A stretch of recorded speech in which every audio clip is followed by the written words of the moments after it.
Well, the CIIE is an incredibly unique creature.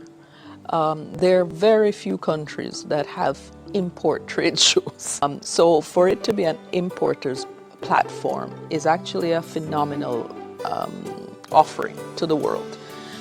It's a phenomenal offering especially to the developing world, because you are saying we have here consumers. We are giving you the opportunity to showcase those products to our consumers. We are willing to place a platform here for you to do that. The other thing that's really powerful about CIIE is that it enables, for example, LDCs who have such a difficult time entering markets. China absorbs 26% of all exports from LDCs, which is huge.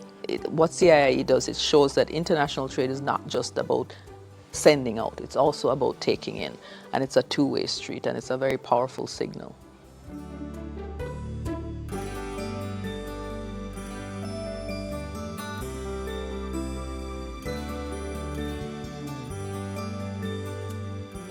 Actually, China has picked back up for its quarter-on-quarter earnings for GDP, and it has now been upscaled to 5.2% real GDP growth by the end of the year, which suggests that it's meeting its target and that the stimulus interventions are working.